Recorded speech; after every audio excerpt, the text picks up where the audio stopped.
again, thanks everybody, and welcome to the new faces and some people who haven't joined for a couple of months. It's great to see you all. Um, we're going to start with a bit of an end of spring medley, really. As we come towards the end of spring, we're just going to remind ourselves of some of the spring themed tunes that Bing carried.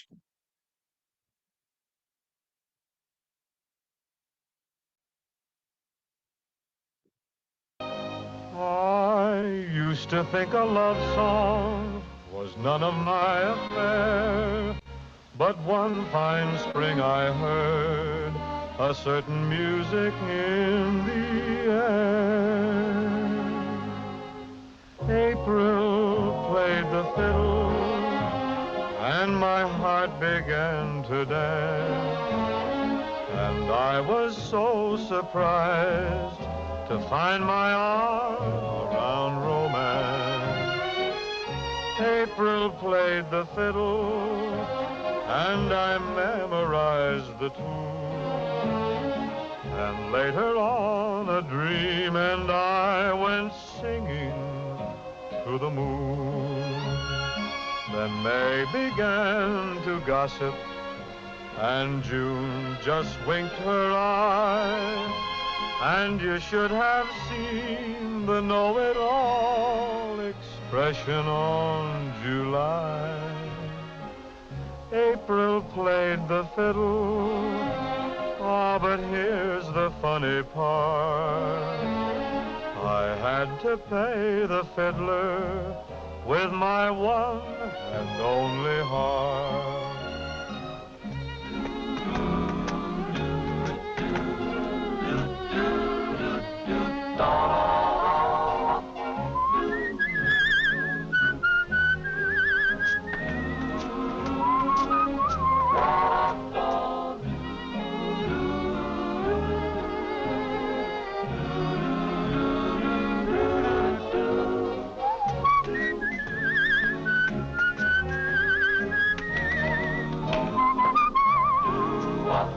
Then May began to gossip, and June just winked her eye. And you should have seen the know-it-all expression on July. April played the fiddle, ah, but here's the funny part. I had to pay the fiddler with my one and only heart.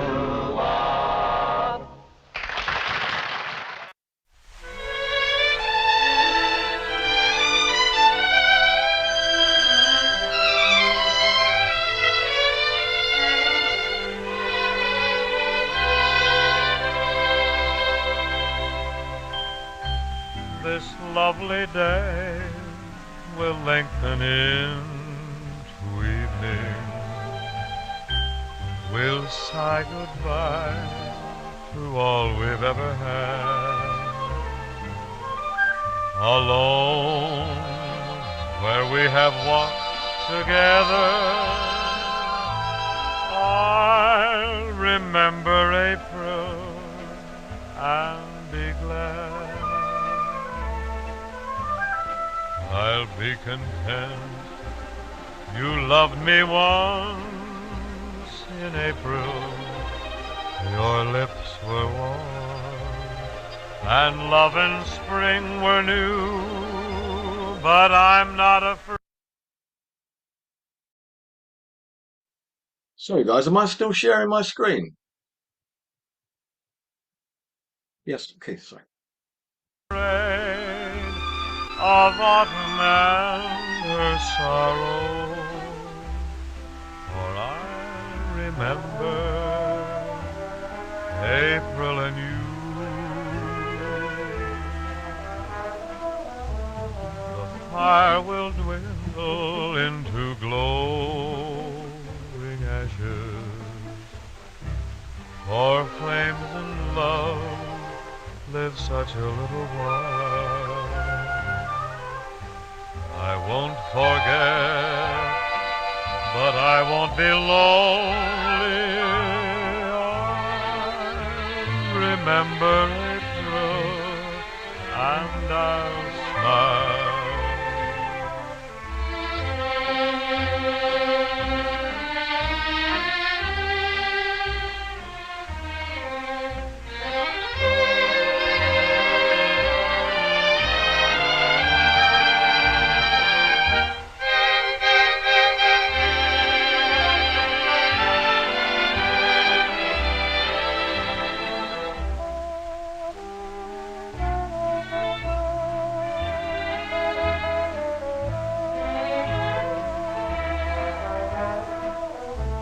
The fire will dwindle into glowing ashes, for flames and love live such a little while. I won't forget, but I won't be lonely. I remember April and I'll smile.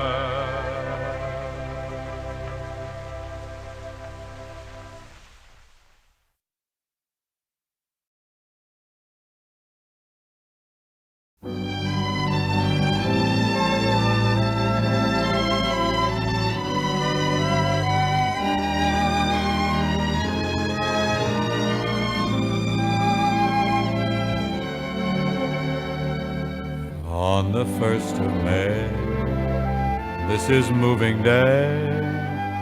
Spring is here, so blow your job, throw your job away.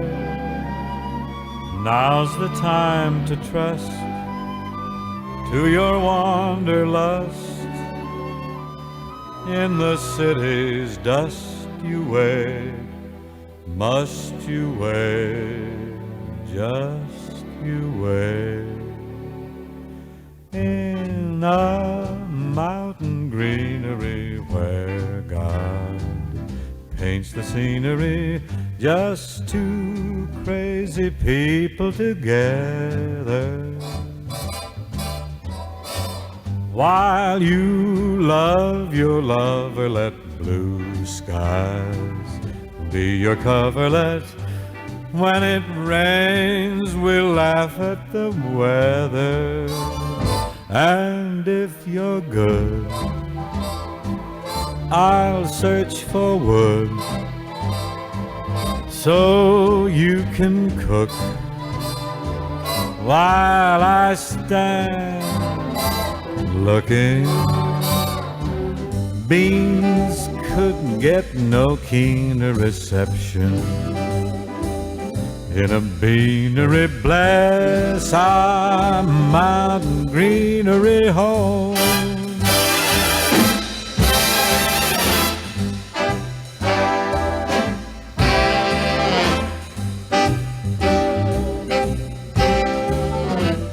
In a mountain greenery where God paints the scenery, just two crazy people together.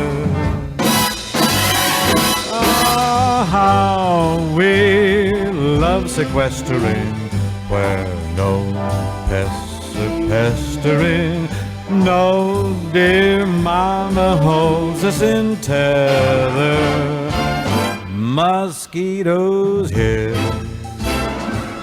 won't bite you, dear. I let 'em sting me on the finger. We could find no cleaner retreat from life's machinery than our mountain greenery home.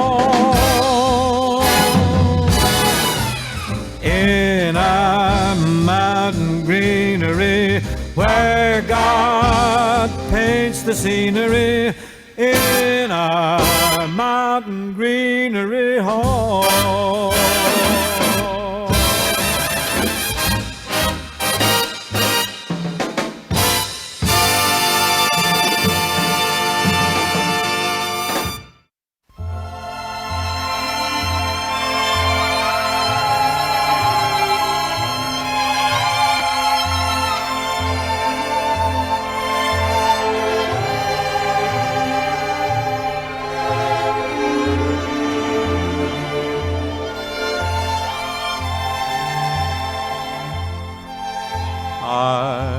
got a patch of land where I work like a beaver, but I got an awful case of the old spring fever.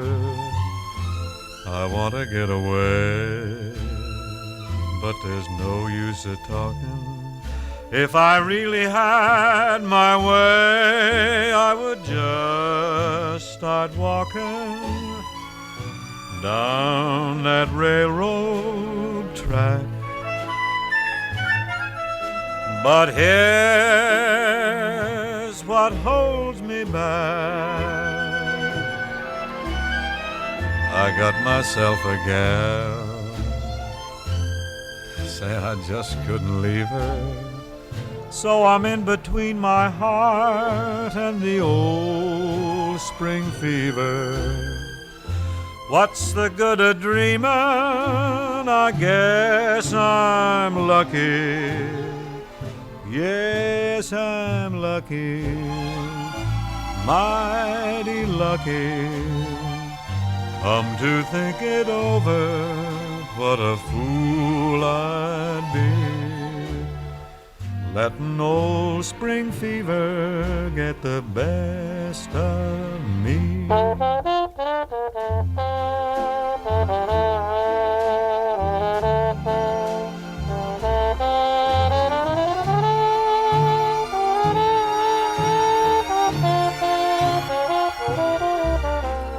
What's the good of dreaming? I guess I'm lucky.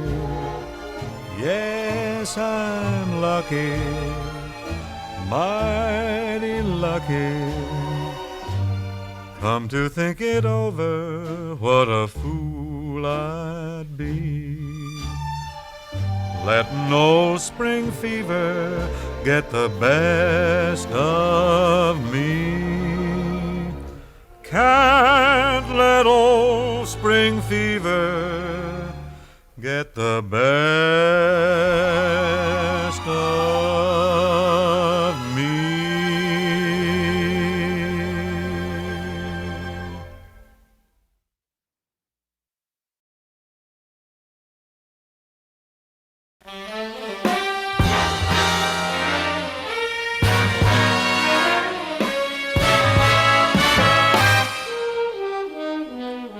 Spring will be a little late this year, just a little late arriving in my lonely world over here. For you have left me, where is our April of old? Yes, you have left me, and winter continues cold, as if to say spring will be a little slow to start, a little slow reviving that music it made in my heart. Yes, time heals all things, so I needn't cling to this fear. It's merely that spring will be just a little late this year.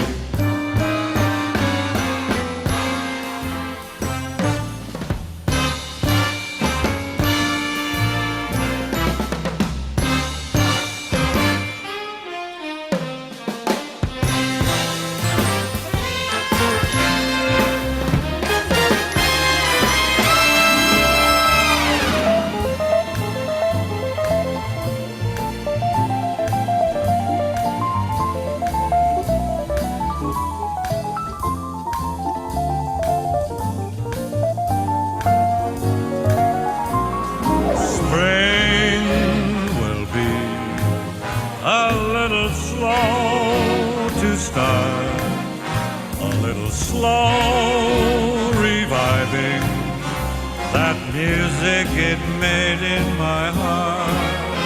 Yes, time heals all things, so I needn't cling to the a fear. It's merely that spring will be a little late this year, a little late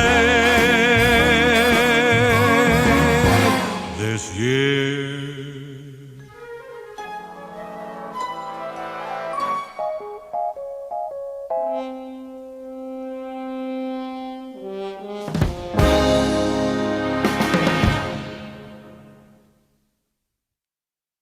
Yeah, quite a few spring-themed songs there, guys. Hoping there may have been one or two that you hadn't heard for a while. Okay, looks like we got a newcomer. Just bear with us while they join. Hello, Aaron. Welcome. You're on mute if you're saying anything, Aaron.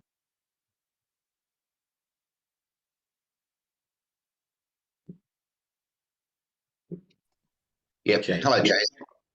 Hi, Aaron. Welcome. Thanks for joining. Sorry, I'm coming in late, coming from Australia. Oh, good It's man. 5 Well, o'clock. early for you then. Yeah. Lucky my wife had an early shift, so I'm up bright and early. You wouldn't have got out of bed otherwise, right? Public holiday for me here today. And are you East Coast, West Coast? East Coast, Brisbane. Brisbane. Okay, cool. Yeah, it's the same for Monday is a public holiday in the UK as well. I guess you share the same Labor Day holidays being the first Monday Yeah, that must of, be it then. rather than the Mm. first. Yeah. Cool. Welcome. Good to have you on board. I don't know if you managed to catch any of that spring medley there. No, I've just got in now, so yeah. Well, But, you'll have to watch it. You'll have to watch it on the recording. Cool. Okay, so there we had quite a few of things spring themed songs throughout the years. We had the video of April Played the Fiddle from the movie If I Had My Way, and you would have noticed the six hits and a miss in the background there, providing some vocal support. I'll Remember April, song from 1944 with John Scott Trotter, and it's rather a lush arrangement on that one, very romantic. Of course, the fabulous Mountain Greenery, which I still can't understand why that version of Mountain Greenery isn't heard more often, on the radio. I think it's absolutely superb. And that, of course, was from the Buddy Bregman album, 1956. A lesser known tune of Old Spring Fever from 1952, again with John Scott Trotter. Then the video of Anybody's Spring from Road to Utopia. That's a great line, isn't it? About I'm not following a monkey. And Bob Hope says, don't worry, they'll think it's an encore. And of course, the being in very strong voice, 1963, Younger Than Springtime, with the Morris Stoloff Orchestra, one of the LPs for the Reprise Repertory Theatre. That, of course, being from South Pacific. And then the final Spring will be a little late this year with the Pete Moore backing from the Seasons album, Bing's last commercial album. And it has that really nice little jazzy piano solo in the middle, in the break there, that you just wish had gone on a little bit longer. Cool. So I hope you all enjoyed that. Wonderful. Okay, so I'm not sharing anything right now then, guys, because as I say, we're honoured to have VIP Howard Crosby, Bing's nephew, with us today. And thanks again so much for joining, Howard. So if it's okay with you, we'll use your time to provide us with some reminiscences or some recollections of your experiences and time with Uncle Bing, if that's okay. Sure, Jason, absolutely. I mean, I could go on for hours, but I guess we could focus on one or two different themes, really, because there would be the golf stories, there would be the childhood stories, and then there would be the miscellaneous stories and whatever. And then there would be the personal observations of the man that I made over the time that I spent around him, which were, I thought, fascinating. And then his interaction with other members of the family, and stories that came about as a result of my other aunts and uncles and things that were part of the family story, really. So I don't really don't know where to start, but maybe I'll just dabble into a few things, and I'm sure I'll be able to attend more of these sessions in the future, and we can delve into some other things if people are interested. But That'd be certainly, I great, think some of mate. some Sorry, of the more Howard. yeah. Go ahead. So, Sorry, Jason. no, it's my fault. I was just reminded of Bing's recollections in his autobiography, that he said it was like a jukebox where you never knew what was going to come up next. So if you want to take that approach, that would be Yeah, fine as well. You know. yeah, yeah. I remember well, just right off the top, one thing that was very, very obvious from anybody that knew him at all was that he was deeply averse to having people fawn over him or tell him how great he was. He despised that. And I think it was probably drilled into him by my Irish grandmother, his mother, who, you just weren't ever to get too big for your britches, and you certainly weren't to be bragging on yourself. That was just not something that was done. And I remember one particular time I was in between rounds of golf, I was staying overnight at Hillsborough, and I don't remember who else was there. I know Alan Fisher and his wife, the English butler, were there, but I don't think any of the rest of the family were there. I stayed overnight at Hillsborough. We had played Burlingame Country Club that day, and the next day we were going to go up and play San Francisco golf. And he had just gotten a demo copy of a new album that he'd recorded with Ken Barnes called "That's What Life Is All About." You're all familiar with it. It's quite a good effort. Anyway, he said, "Hey, I got a copy of this demo album. Give it a listen, see what you think." Right? So there was a phonograph record upstairs. I played it, listened to it, and I thought it was stupendous. I thought he was in great voice. I thought the song selections that he had on it, things like "The Best Things in Life Are Free" and "How I Love to Dance Like I Used to Dance," and of course the title song and several others I thought were just terrific. So anyway, we're in the car the next day heading up, and he said, "Hey, did you listen to that demo album I gave you last night?" I said, "Yeah, I listened to it." He said, "Well, what'd you think of it?" And of course, the instant reaction was to say, "Oh, Uncle Bing, you were just fantastic. That was great. I loved it. It was fantastic." He wouldn't have liked that. He would not have liked that. And I knew that. So what I said, "Well, for an old guy way past his prime, it wasn't half bad." And he just laughed. He thought that was how you had to give him a compliment. You couldn't come right out and say, "Oh my God, I think you're great. I think." And if you ever saw that, how many of you might have seen the interview he did with Barbara Walters a few months before he died, right? Yeah, That yeah, was so classic because, she tried to paint him. She tried to say, "Well, what do you feel about your legacy of popular music? I mean, clearly you're one of the all-time greats of popular music." "Oh, no, Barbara, no, not at all. No, I was just a guy who could kind of carry a tune." "Well, I mean, who would you think would be your rivals? I mean, obviously Sinatra, but who else?" "Oh, there's so many. I mean, Al Martino and Steve Lawrence." And he mentioned a whole bunch of male singers who couldn't carry his water bucket, as if they were somehow better than he was.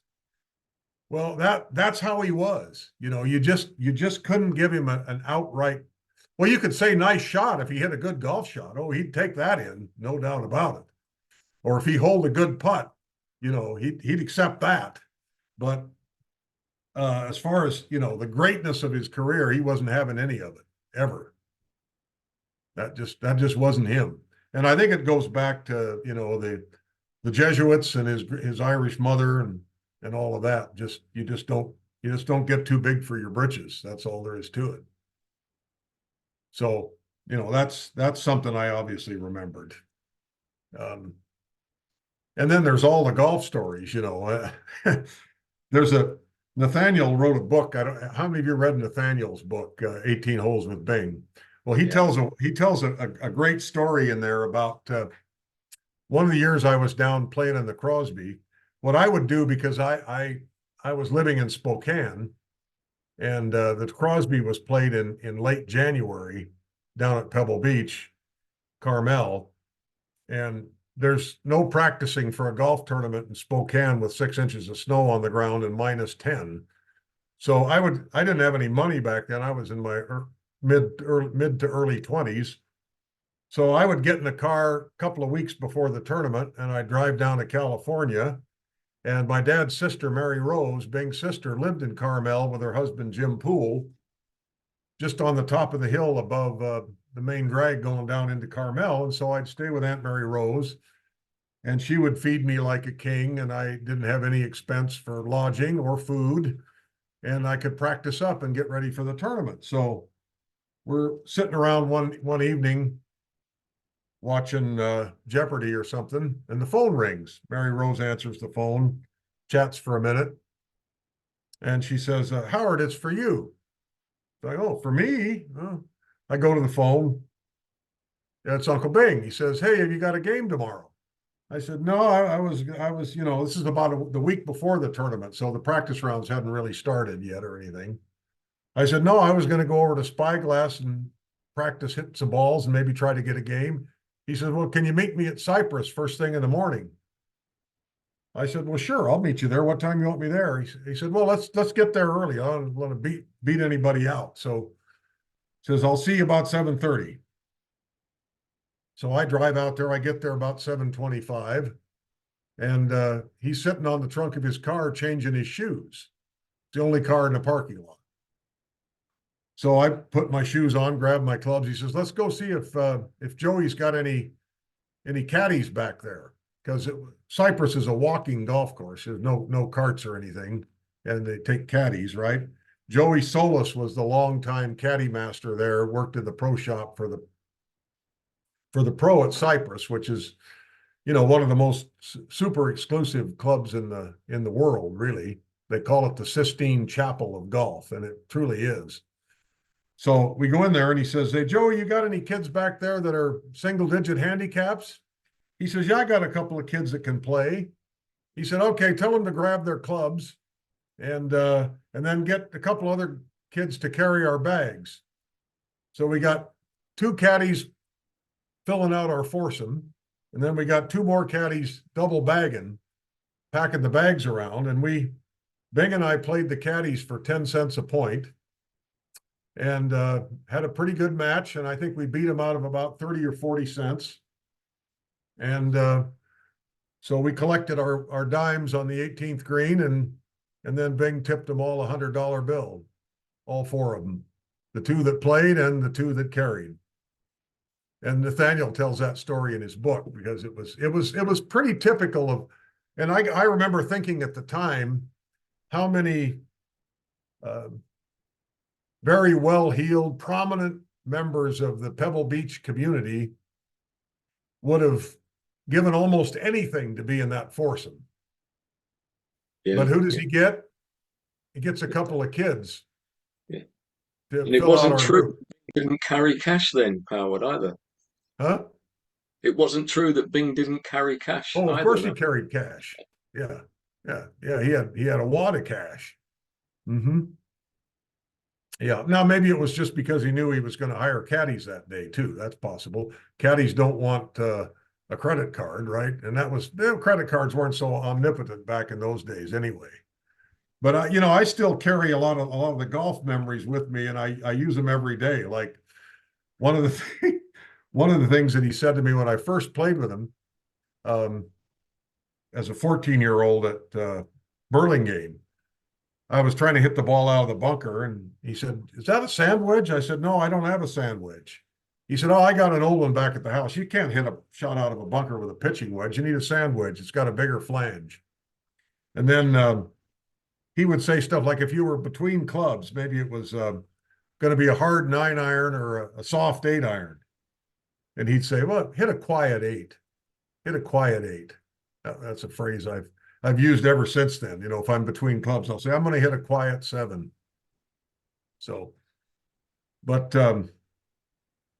he was obviously, he had I mean, he's in the World Golf Hall of Fame because of his contributions to the PGA Tour and the game. He started the whole movement of professional golf being a vehicle for giving money to charity. That all started with the Bing Crosby National Pro-Am at Rancho Santa Fe in the 30s. And of course, he was a very fine player. He qualified for the U.S. Amateur in 1940, and he won 5 or 6 club championships at Lakeside in Los Angeles. He won the club championship out here at Thunderbird Country Club, where I'm a member, in 1958. And then he won a couple of club championships up at the Hayden Lake Country Club up in North Idaho. And then in 1950, I believe it was, he played in the British Amateur at St. Andrews. And I was watching the Open Championship there about 9 years ago, when the year that Zach Johnson won it.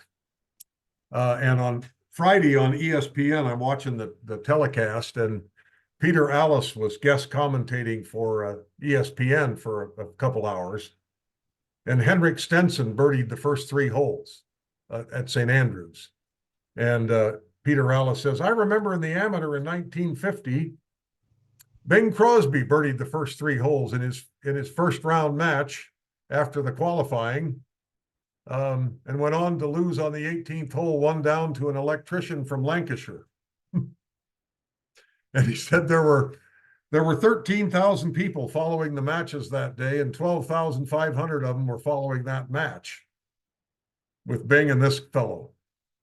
And I was talking to Nathaniel about that last summer. He says, yeah, Dad got the shanks on the back 9.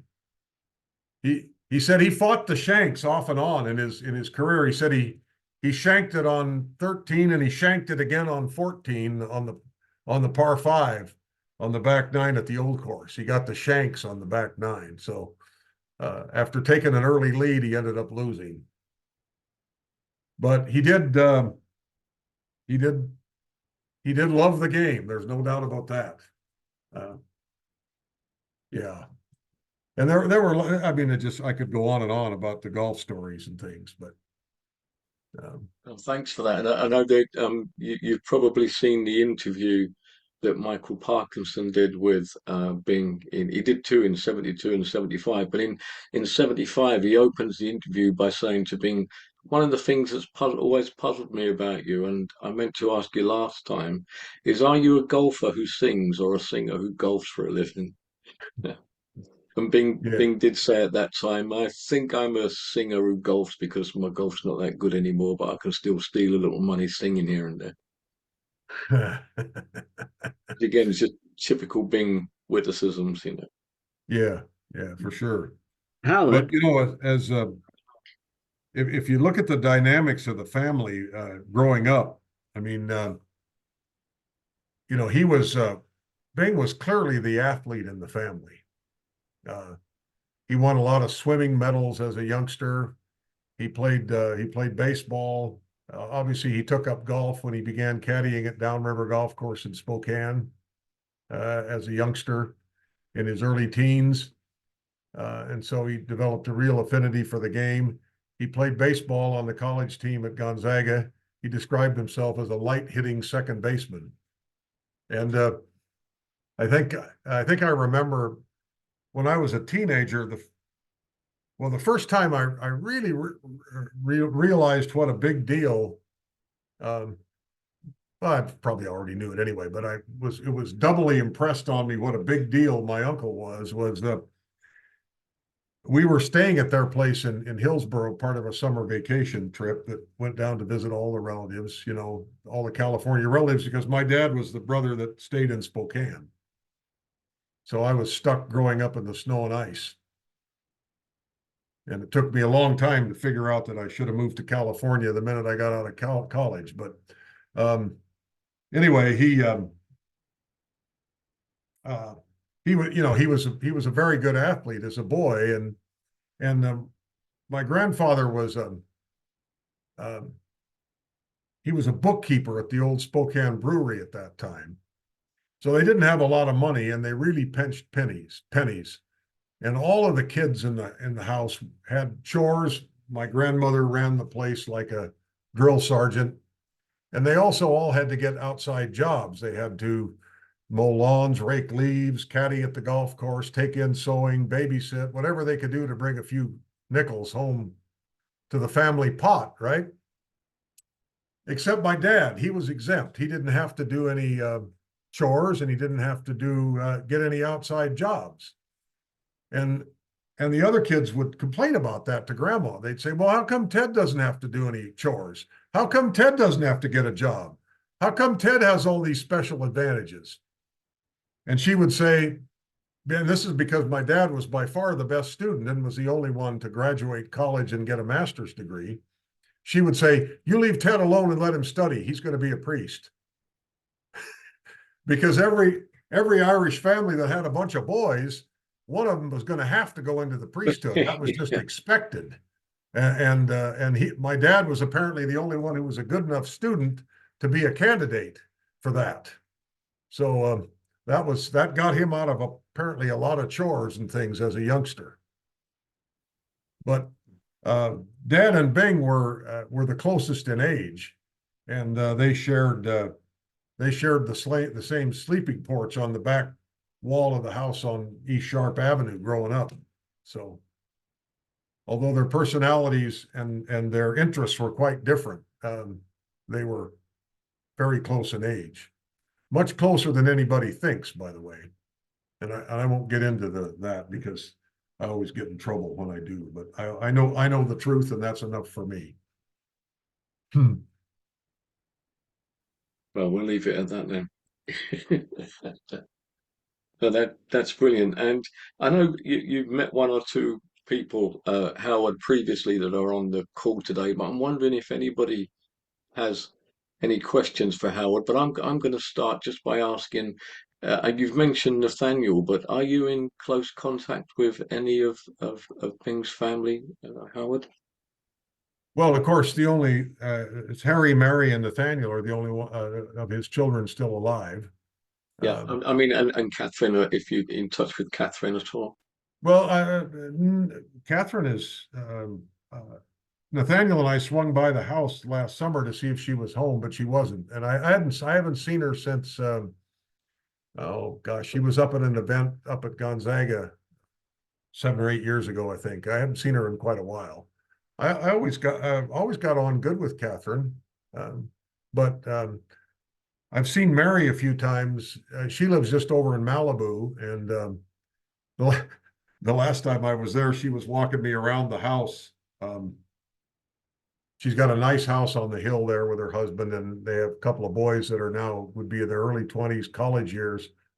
She's walking me around, showing it to me. She's got a beautiful view from the hillside there, looking out over the ocean. And she says, this is the house that Dallas built. Because, of course, she was a co-star in the TV series Dallas back in the 80s. Yeah. With more famous for shooting JR yeah, than she shot JR. Now, I don't, some of you probably know this story, but of course, J.R. Ewing, who was the actor that played that? Oh, God, I senior moment. Larry Hagman. Larry Hagman, yeah. Larry Hagman's mother was Mary Martin. That's right, yeah. And she made a couple of pictures with Bing, and apparently on one of those sets back in I think might have been Rhythm on the River, Larry Hagman was a little kid, and he's running around the set annoying people. And Bing apparently at one point said, I wish somebody would just shoot that kid. Well, then here, 50 years later, his daughter Mary is the one that shoots Larry Hagman's character. So there was a little bit of serendipity there, I think. But Mary was actually very good friends with Larry Hagman. In fact, when she married Mark, Larry Hagman walked her down the aisle. Oh, wow, I didn't know that. Yeah. Cool. Okay, does anybody have any questions for Howard at all? Mr. Kokura? He's muted. Yeah, actually, Howard probably doesn't remember me that well, but we spent some time together at Hofstra but we had all the young ladies that probably garnered more attention. Judy Schmidt and a bunch of the other young ladies who were running around with at the time. But I'd like you to tell a story about the time that Uncle Bing had you suit up with the Pittsburgh Pirates. Oh, well, yeah, I started to get into that. Yeah. I got distracted, Jim, but yeah, we were staying at Hillsborough and the Pirates had come to town to play the Giants at Candlestick. And so he told Dad, he said, you and Howard get out to the ballpark early and go to this gate. And I was a pretty good high school American Legion baseball player. My mother, when I was a youngster, wanted to give me piano lessons, Jim, and I wouldn't practice because I thought it was silly. Why do I need to play the piano? I'm going to be a Major League Baseball player. I didn't realize that the major leagues weren't looking for somebody that could turn a stand-up triple into a close play at second with my complete lack of speed. But I could hit pretty good. And so anyway, we get to the ballpark and he's arranged for me to suit up with the Pirates and take batting practice with him at Candlestick Park. And so 2 hours before the game, here I am in a Pirates uniform with a bat in the batting cage. And the batting practice pitcher is throwing medium speed meatballs right down the middle. And I'm hammering line drives all over Candlestick Park. And somebody on the Pirates team, I don't know who it was because I couldn't see, hollered out, hey, Mazeroski, come look at this kid. You might learn something. To the guy that had hit a walk-off home run to win the World Series 7 years before, something like that. But and then I got to sit in the dugout next to Danny Murtaugh, the Pirate manager, and watch the game from the Pirate dugout. And I got an autographed baseball signed by the entire roster, including Roberto Clemente and Willie Stargell and Bob Veal, Bill Mazeroski, Bill Verdon, the whole Pirate team, which was an unbelievable thrill for a 16-year-old high school baseball player. Yeah. And as always, it's not what you know, it's who you know, right, Howard? Yeah. Oh, I'll tell you another story that I'll never forget. So I don't remember what the event actually was, but Bing was in Spokane for something at Gonzaga, some kind of thing. He did pop in periodically at Gonzaga for one thing or another. And Dad had gone down to this event. They had been at the event, and unbeknownst or unplanned, they came back out to our house out in the Spokane Valley. My dad was a very skilled amateur gardener. It's almost he had a greenhouse and he grew beautiful flowers. We had massive vegetables that I had to weed. I'm still haven't gotten over that. I've never grown anything in my entire life. I pulled so much pigweed as a kid in our family gardens that I'll never pull another weed. But anyway, he had some prized begonias that were on the back patio at our place in the valley. So my mother had this lady, her name was Mrs. Beitlick. She was an elder lady that came in and did some light housekeeping, occasionally babysat my little brother, or did some laundry and things like that. And totally unplanned or unsuspected, after this event at Gonzaga, they had enough time. So Bing and Dad came out to the house. Dad wanted to show Bing his prized begonias, which were on our back patio. And so this lady is standing at the kitchen sink washing dishes, right? And the way you entered our house to get to the patio, you came in the door by the kitchen. So Dad and Uncle Bing walk in the door by the kitchen, and Dad spots Mrs. Beitlick there washing dishes. And so, of course, he says, oh, Mrs. Beitlick, I'd like you to meet my brother Bing. She rotates her head to look at him and just freezes. She's got a kitchen towel in one hand and a plate, and she freezes like a statue, absolutely unable to move or utter a sound. And so they kind of walk past her. Uncle Bing pats her on the shoulder and says, it's all right, ma'am. I'm not that scary. And they turn to walk out the back door to look at the begonias. And then she rotates her head and looks that way and never utters a sound. She was paralyzed. It was the damnedest thing I ever saw. I was sitting at the kitchen table watching this whole thing, and she was paralyzed. It was the damnedest thing I ever saw. That's brilliant. That's brilliant.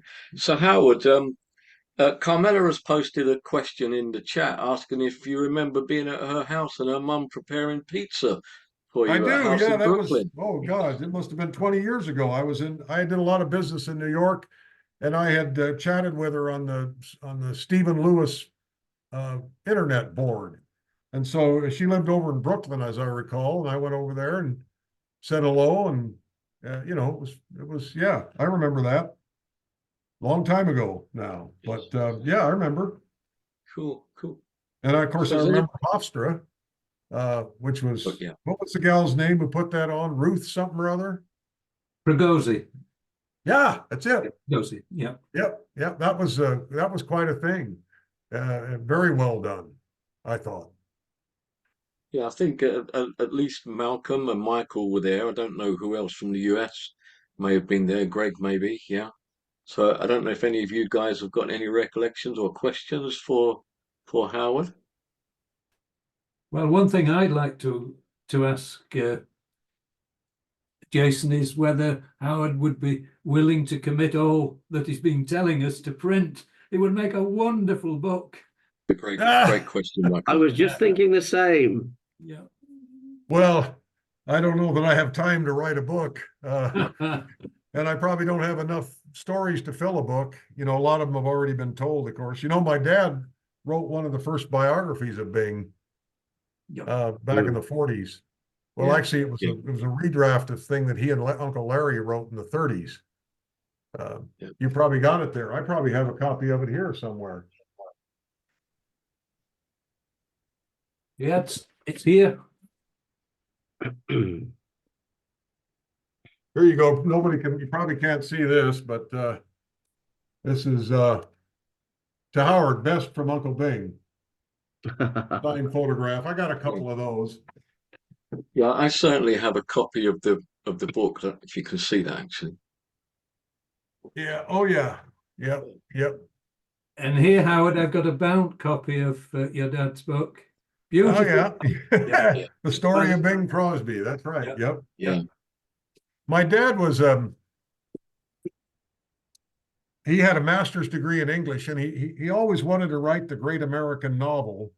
And all three of my sisters, my older half sisters, they were all teachers. In fact, my oldest sister, Tony, was an English teacher. And, you know, Dad missed his calling because he wrote brilliant, humorous verse, but it's hard to write believable dialogue in a novel, and he didn't have the knack for that. But he could sure write great humorous verse. I probably could find some and share some of it with you guys at some point in the future, because he wrote some brilliant humorous verse. But yeah, he was very talented in that way. Howard, are you still Yeah. singing? Yeah, I do some of that. I actually did. I did a show down at the place called the Committee of 25 in Palm Springs about a month ago, and then I did. I think in the latest issue of the magazine, I talked about the event that was held. They flew me up to Spokane to MC the Oh yes, annual yes. Christmas concert for the Spokane Symphony this past year, and I was the MC for the program.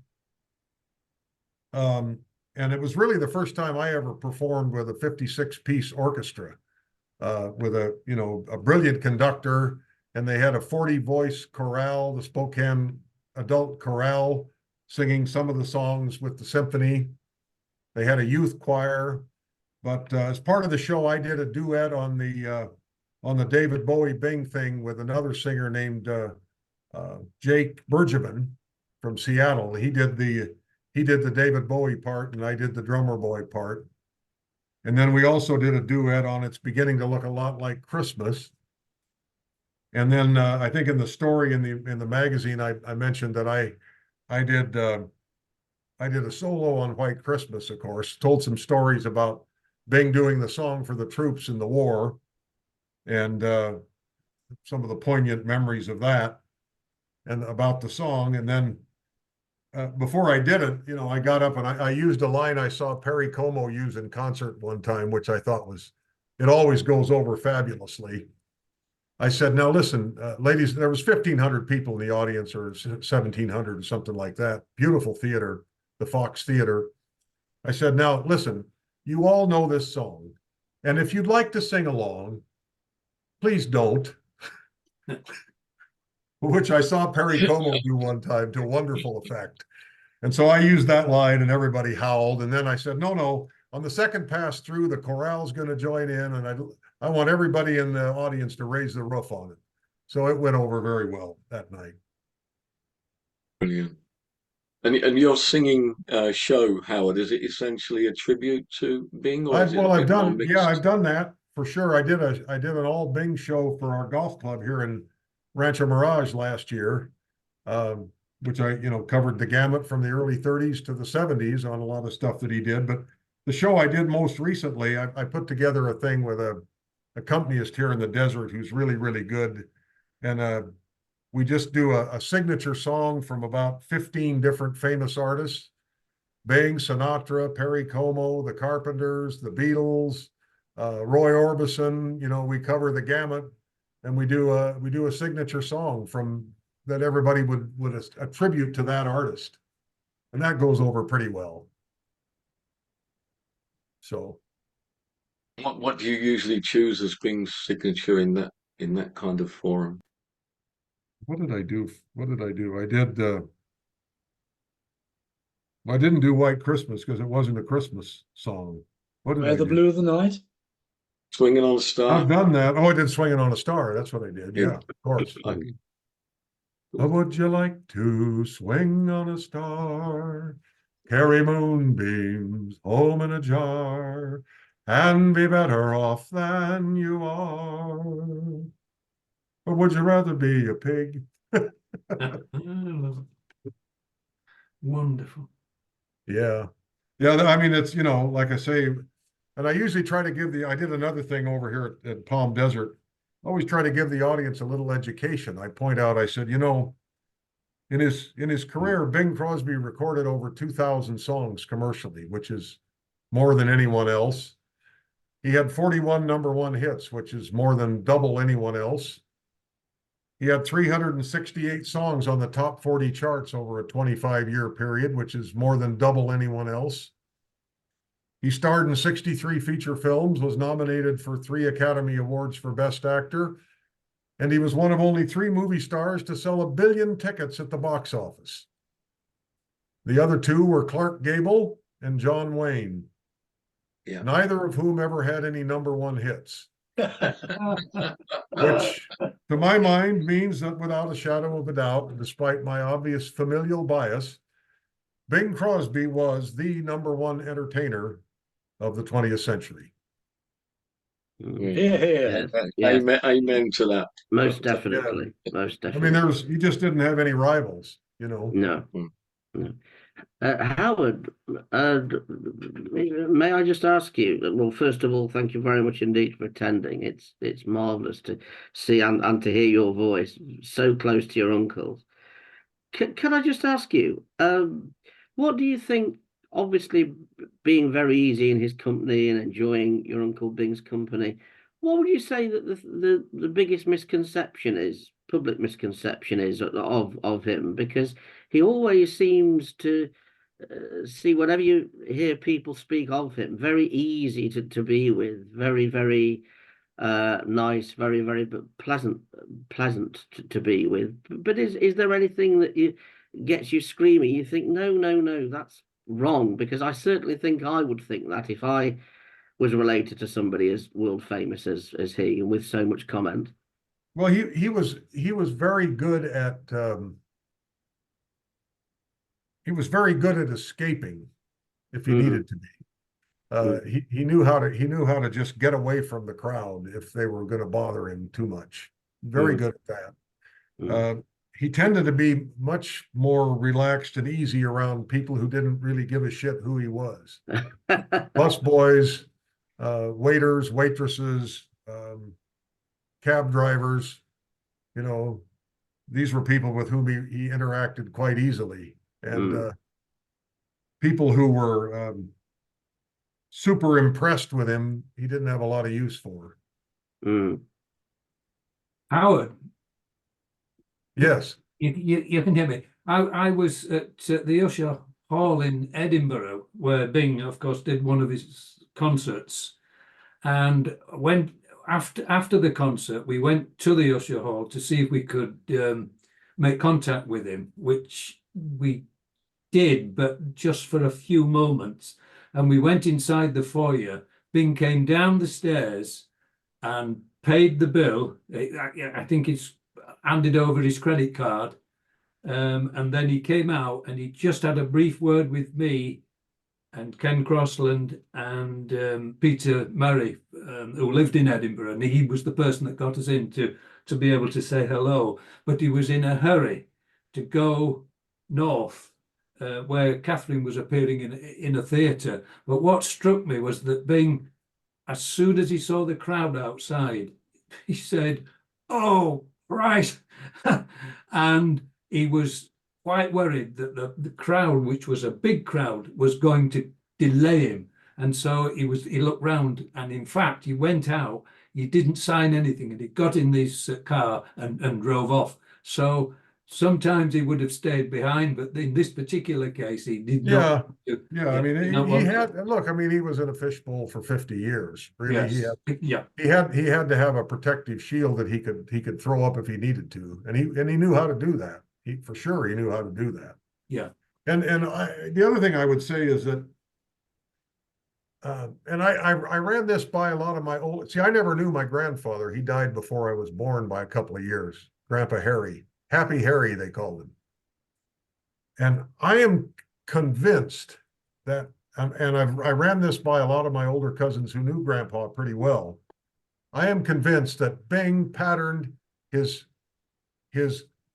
movie persona after his own father. I think my grandfather was exactly the person that Bing portrayed on screen. Casual, easygoing, happy-go-lucky, a joke and a glad hand for everyone. That was my grandpa. That wasn't Bing. First of all, Bing couldn't have been as successful as he was if he didn't have business-oriented focus.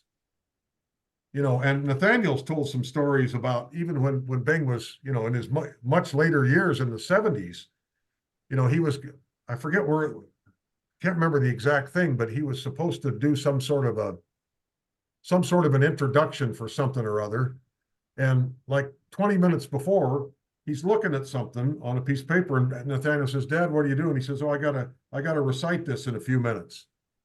And within a matter of 4 or 5 minutes, he'd memorized the whole thing, didn't need to refer to a piece of paper or anything. He just got up and rattled it off, which, you know, probably went back to his Jesuit training of, you know, they had to do a lot of elocution and memorization and stuff like that. And he was very, very good at, you know, he always showed up on screen for, you know, his movies, and he knew his lines. He was prepared. Yeah. He was always prepared. Howard, I met Bing at Cockermouth in 1966 and had an hour with him, with 7 other people from the club. This is 66. And when we arrived, Bing said, "Your time is 8 o'clock. Well, 9. So dead on the stroke of 8 o'clock, he came to the group of us there were 8 of us, and just we introduced ourselves to him. He asked us questions, and it was clear that he had knowledge of us from Frank Murphy, who was the secretary of the club at the time, must have given him a little bit of information. But what struck me, and I'll never forget this, Bing said, "Would you like a drink?" And he took a tray and he asked 8 people what they would like to drink, went to the bar, got the drinks, and came back. And he didn't say, "Michael, did you ask for a gin and tonic or whatever?" He gave each of the persons their drink without asking them what they'd asked for. He'd memorized what everyone wanted. He'd gone to the bar and come out. And I thought, when people say he knew the script and other people's scripts when he was doing films. You could tell why. What a memory! You know, he must have had a photograph. Yeah. Well, It and my wasn't dad was just the same 8 way. pints of bitter, though, Michael, was it? No, it wasn't. They were all different drinks. No, Non-alcoholic. Yeah. no, the Jesuits back in those days, they really drilled people on memorization. They had, my dad in his education had 8 years of Latin, 4 years of Greek. They had philosophy, elocution, ethics, all of that stuff was part of the Jesuit education. And when my dad was at Gonzaga in the late teens and early 20s, the student-teacher ratio was 1-to-1. Wow. There was a Jesuit professor for every student. I mean, it was nuts. So they really did get a very, very, very intense classical liberal education in those days. And Bing got that because he was at Gonzaga for nearly 4 years. He dropped out in his senior year of pre-law. And I always tell people when they ask about that, I said, well, it was a good decision because the world needed Bing Crosby a heck of a lot more than they needed another lawyer. Yeah. Good. Well, What's his I'm name? going to have to run because I've got to get ready to go catch a flight here. Yeah, I was just going to say, I know you've got a flight, Howard, but Well, I'll be but, back. I'll be back, particularly this summer when the start time does not interfere with my tea time. Sure. Do you have time to stick around for one track, one record, or Sure, probably. so it's going to be your choice? Is it anything special in particular? I'll see if I can quickly find that. Oh boy, I get to choose anything, huh? Well, you mentioned That's What Life Is All About, didn't you? The album. Yeah, that's a great one, obviously. But you mentioned, in fact, let me just quickly share my screen then, because I know you mentioned I Love to Dance Like They Used to Dance. Yeah, that's a great tune from that album too. Yeah, in fact, there's a great video. Here we go.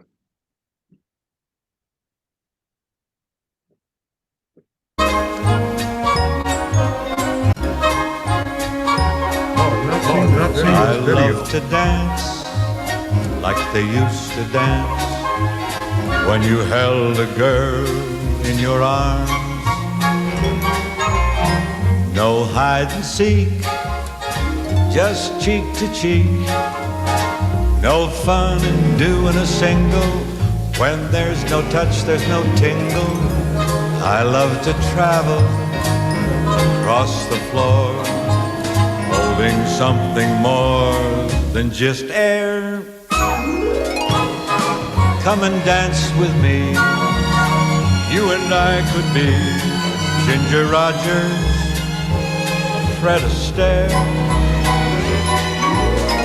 Tell the band to blow every tune they know. Throw in a tango or two. Oh, how I love to dance like they used to dance when the girl in my arms is you.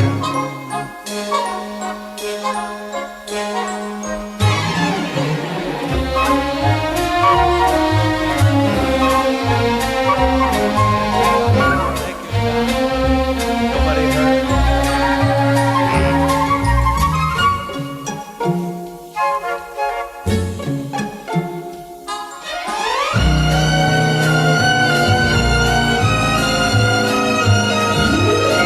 I love to travel across the floor, holding something more than just air.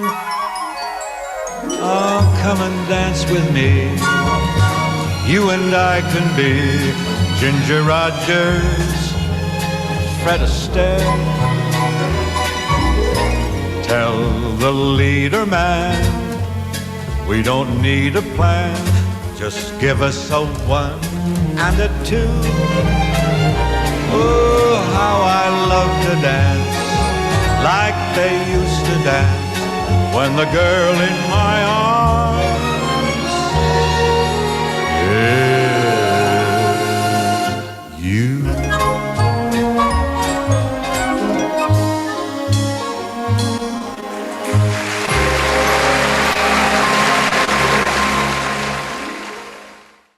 Well, I Yeah, hope that's you enjoyed brilliant. that. I hadn't seen that before. You know, he always had such good hair pieces, and he absolutely hated them. He called them his scalp doilies, and he only wore them when he absolutely had to. Yeah, that one was pretty impressive actually on that They all particular were. He shot. always had a good hairpiece. Yeah, but Brilliant. they Look, Howard, were thank you not something he so liked much. wearing. Yeah, Well, listen, good. I'll be back. Thank you all That's for great. Thank you. having me Yeah, here. thanks, And, Howard. Brilliant. Thanks, Thank great you Howard. so fun. much. Thank And you. I will be back, and I'll see you all again. We'll But I look better forward go to it. grab my bag and head to the airport. Yeah, safe travels. Safe travels Thank to you. you. Thank Have a you good again flight. so much. Thank You you. bet. Thank you, Cheers. Howard. Cheers, everybody. Bye. Cheers. Bye. Bye. Bye.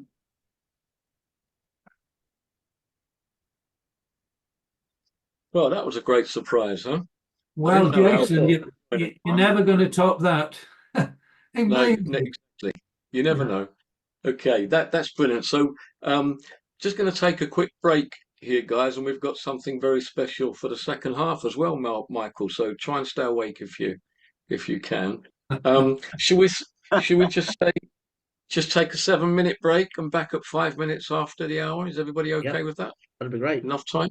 Cool. Yep. Okay. Speak soon. Okay.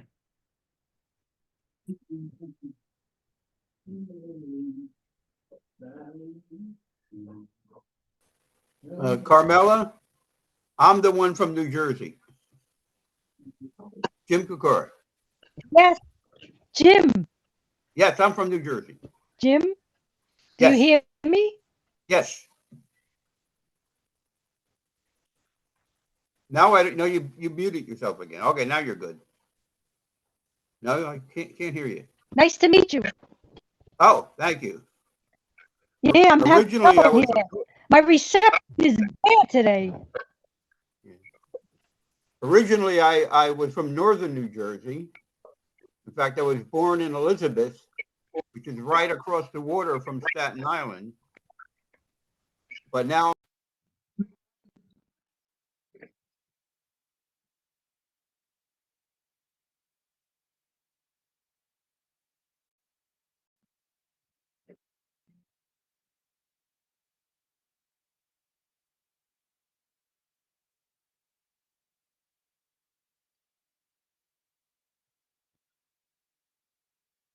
I'm delighted to see you in my favorite Superman film way back. I'm proud to have been the first big screen superhero's first girlfriend. Yeah. So my little claim to fame, besides Yeah. being his daughter. And what is he like?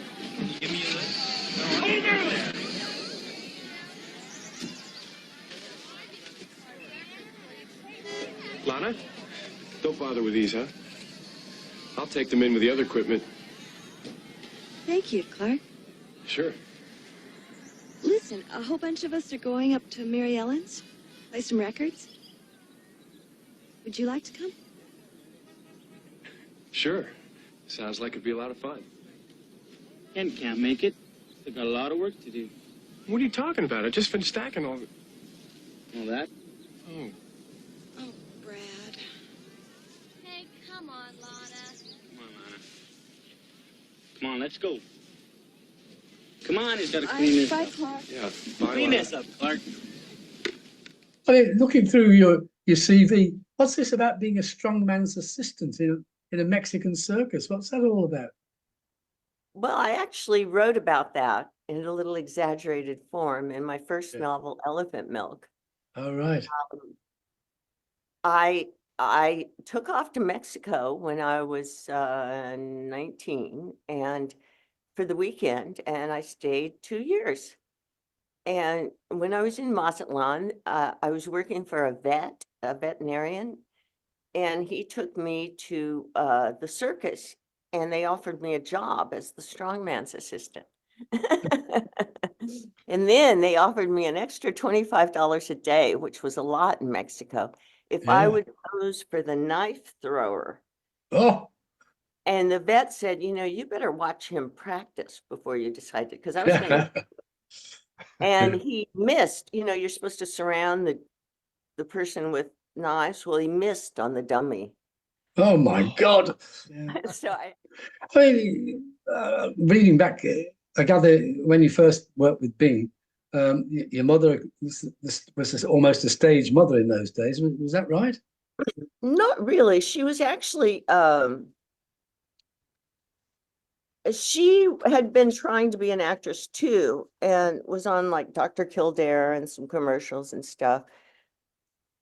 I don't, I think she was thrilled about my career at first, and she liked to, she got crushes on my co-stars and stuff. Like when I was in Hawaii, she got a crush on Max von Sydow, and Oh, right.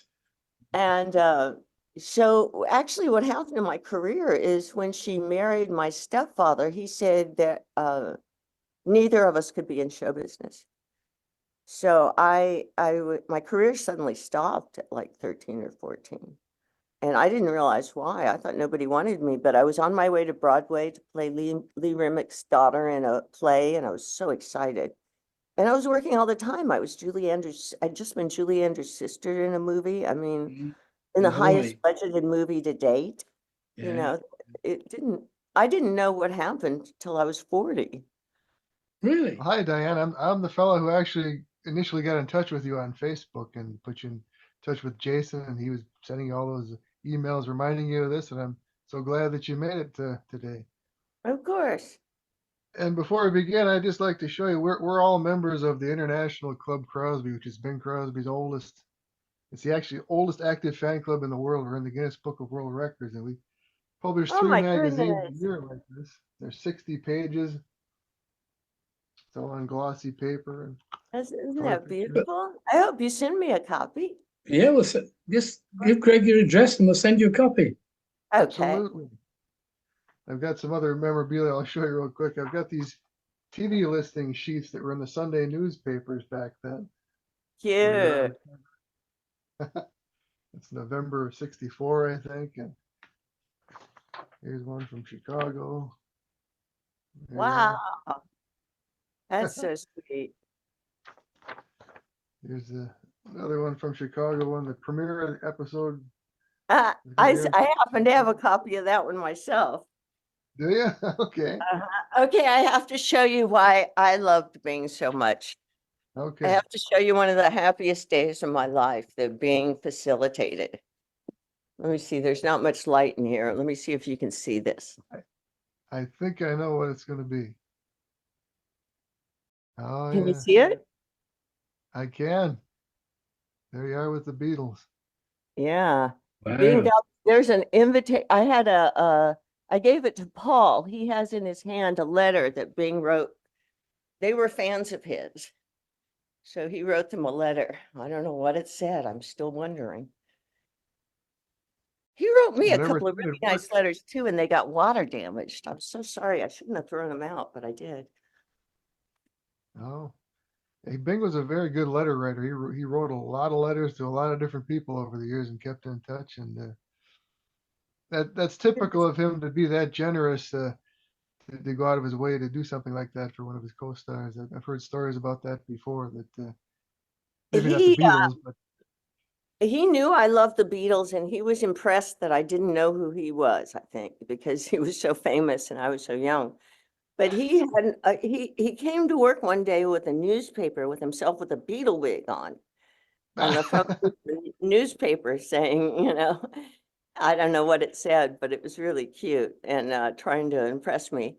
And he also had my whole dressing room just plastered with Beatle posters. And then he got me tickets to the Hollywood Bowl, front row center. And we went to the Brown Derby before. He sent me with an actor who had been on the show who was like 6'8" or something, like a bodyguard type, because I was like 12. And the Brown Derby got held up by gunpoint when we were there. I just remembered that the other day when I was writing. Isn't that an odd yeah, it's incredible. But it didn't ever faze me. I wasn't traumatized because I was on my way to the Beatle concert. So what did Well, first I'd like to ask you, how did you get the part on the show? Did you have to audition for Bing himself, or? I did. My mother had been acting. I told her if she didn't get me an agent, I'd run away from home. And then she thought I'd get discouraged, and I got the first thing I went on, which was that Bill Dana show. And it wasn't long before I got the Crosby show. I remember the audition, and he asked me, he was just tickled by me. He cast me.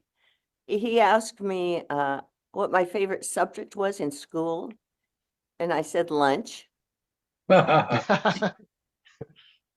And he was tickled that I didn't know who he was and wasn't impressed. So I was really comfortable with him because I didn't know. I was 12 or 11 or something. He liked that. Yeah, he liked me. Yeah. He didn't like people fawning over him and calling him a legend and all that stuff. So I think that probably impressed him right there that you didn't make a big deal out of him. Yeah, I really liked him. He was really sweet. I know his son about that time wrote a letter about how abusive he was. And, you don't know people in their families and what really goes on, but he sure was nice to me. He was a good daddy, a good other daddy. Sure. Well, your character on the show, you played kind of a bookworm, I guess you'd call it. You had those little half moon glasses you'd wear on occasion on the show, and I imagine that was totally different from you in real life. Well, the funny thing is the description of the character said she's got an IQ of 165. Yeah. And I had to learn all these 5-syllable words. And once I had to learn to play green sleeves to fake it on like 8 different instruments. And, I actually think I thought I was a genius till I think I believed it for a long time. And then I found out, no, I'm just normal. Right. Well, what was the atmosphere like on the set, Diane? Did the cast all get along real well together? And yeah, it was fun. It was only 1 year, but we made, I think, 29 episodes or something. Yeah. A lot. And in those days you made a lot of episodes, usually 36 a year or something. Mm-hmm. And Right.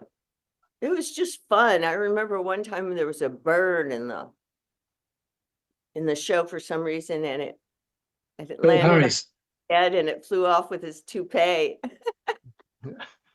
There's actually some film of that, not a taking the toupee off, but landing on his head. And Bing made the Really? comment. There were outtakes at the end of the show. At the end of the show, they showed us the outtakes, and they had it fly off. Come here. You better. Son, there goes the piece. The toupee. The toupee will wind up at Paramount. Oh, boy. But I had a great time on that show. It was a really special time in my life. So how did you find working with Bing? Was he approachable on the set between takes and things? Could you go up to him and talk to him? Absolutely. Yeah. He was great. He loved me.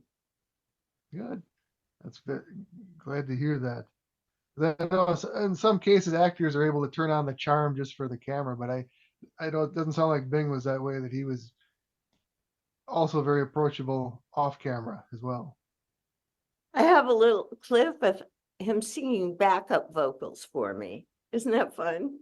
Really? I just filmed it off the TV because somebody sent me, some fan had all the episodes and sent them to me. I don't know where they are now because I've moved, but one of them had a little piece of him singing backup vocals for me. It's really cute. Wow. How many people can say that Bing sang harmonies for them? So you had alluded to it before, but how intimidating was it to sing with Bing on that show? Not at all. Not at all? The horrible thing is, do you know that I can't sing at all? I'm a horrible singer. I've got good ear, but I'm just not a good singer. I don't know. I guess just children can sing okay. I guess it was just enough that I had a good ear. But I'm really sad that I never got music lessons or anything.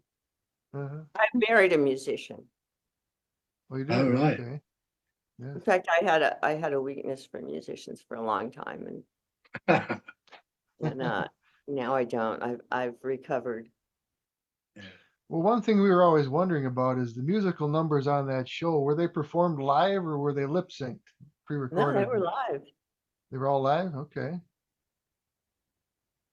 Yeah, John Because Scott Trotter would work with me. You know, we shot one in 3 days, an episode in 3 days. So we were shooting like almost 2 a week. And we'd have to learn the songs and those huge words and memorize tons of dialogue. And I had the lead in several of the episodes. It was a lot. It was a lot for a kid. Yeah, I would have Actually- 6:30 a.m. wake up calls. And I was a kid. I'd get to work in the dark and I'd go home in the dark. Right. And if I And got sick, they'd send the insurance people after me because you're not allowed to get sick.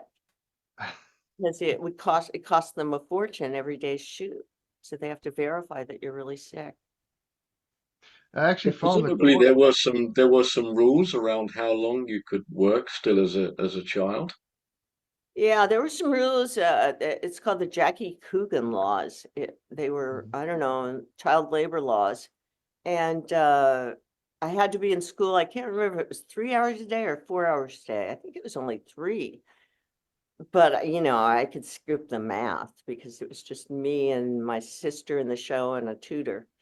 And so I could kind of learn what I wanted to. So I kind of have a 4th grade education, except for my 2 master's degrees. But yeah, they could only work you so many hours a day. And they had little people stand in for us so that we didn't have to stand there for lighting and stuff. So that didn't take up some of our time. Oh. Well, it said here it called for a 2-week break after 4 or 5 episodes were filmed to give Crosby a chance to take care of other business interests, spend time with his family, and play golf. And the cast and crew were required to work 12-hour average days, 5 days a week, to make up for the time that he had those frequent hiatuses. That's what I read about the schedule. That's interesting. It was just. Yeah, Bing said he worked from 8 a.m. to 7 p.m. every day. And by the time I bathe and dress for dinner, it's 9 o'clock, and I collapse into bed by 10. And I have to rest a minimum of 9 hours because, as you know, only about 5 hours of them are spent sleeping. That's what he wrote to his wife about the show. Wow. He had quite a schedule. He had 3 little kids at home at the time. His son would have been about 6, I think, and the youngest would have been 3. So he had quite an active household. Was his wife someplace else? She was out of town, right? She might have been out of town when he wrote to her that. Yeah, that came out of her book. She wrote 2 books about her years with Bing. He lived near San Francisco. So for the filming in Los Angeles, he stayed in a hotel during the week. Then went home to San Francisco at the weekend. Right. I forgot about that. That's right.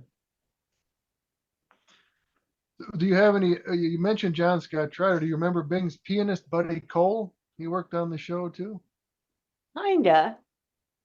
Yeah, he passed away early on in the run, I think in November of '64. He died quite young, but Did you he talk might to have- Carol Phelan? No, I haven't. I was going to ask you if you were in touch with her at all, because I think she's the only one left besides yourself that worked Really? on that show. Yeah. I guess so, huh? The rest of the cast, Beverly Garland passed away, and of course Bing is gone. And Frank McHugh, do you remember him? Oh, yeah. Willie? I He was remember actually- doing an episode called Genius at Work, I think. I'm not sure that was the name of that episode, but it was a computer and it filled the whole room. Oh yeah, I've seen that episode. It's like when we think of our little computers, our little laptops now, and in those days, it filled the whole room. Mhm. It makes me feel ancient. Well, Frank McHugh was actually in Going My Way with Bing in the film where he played the priest and won the Academy Award. So he Wow. went way back with Bing. That's probably how he got that part. I think Bing was loyal to a lot of people. Well, Carol Phelan was Frank Phelan's daughter, and he worked on a number of Bing's films too in the '40s. Oh, well, that's probably because I think he cast me. I don't think anybody else. I think he was the one that had the say. Sure. Why don't they replay these? That's a good I question. was going to ask you about that, Dan, because in the UK we have some sort of retro TV channels that show a lot of programs from the 1960s, and I just wondered if you have the same kind of setup in the US where there might be a chance that they might be shown. Oh, absolutely. There's a lot of places it could be shown, but I think I heard like decades ago that Bing didn't want it shown and bought up all the episodes or something. I know he wasn't too fond of it in later years. That he kind of regretted doing it or wished he hadn't done it. Yeah, I kind of think it, I don't know, maybe it didn't go with the rest of his career, a sitcom, you know?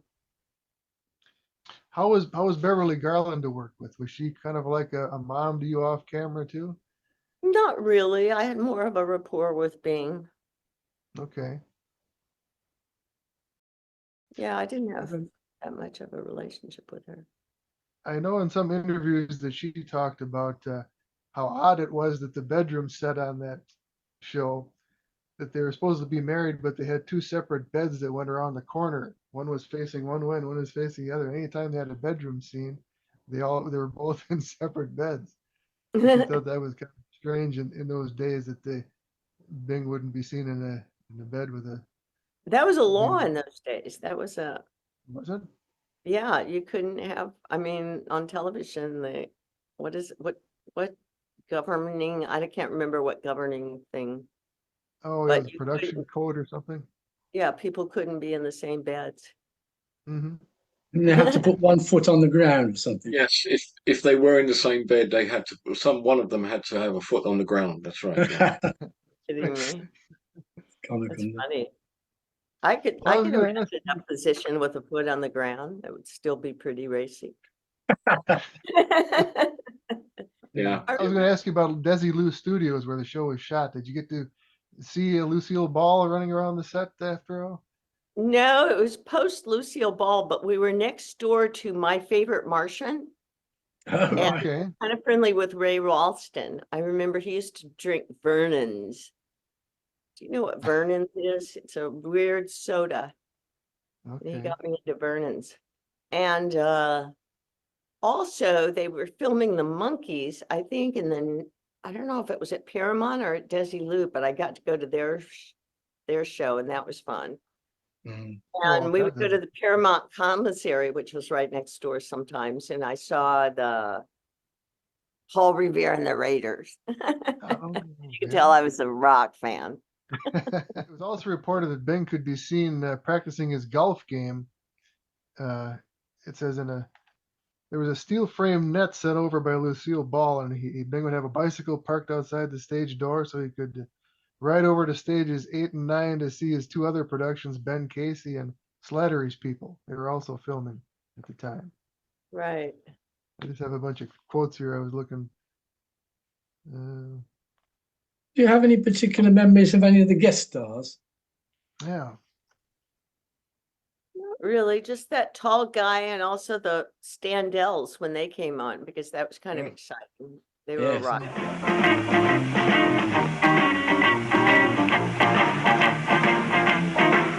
Going to Kansas City, here I come. Kansas City, oh, Kansas City. Going to Kansas City, here I come. Kansas City, oh, Kansas City. They got some crazy little women there, and I'm going to get me one. I'm going to be standing on the corner, 12th Street and Vine. Kansas City, oh, Kansas City. I'm going to be standing on the corner, 12th Street and Vine. In my Kansas City baby, in my jug of Kansas City wine. Well, I might take a train, I might take a plane, but if I have to walk, I'm going just the same. I'm going to Kansas City, here I come. Kansas City, oh, Kansas City. They got some crazy little women there, and I'm going to get me one before I'm done.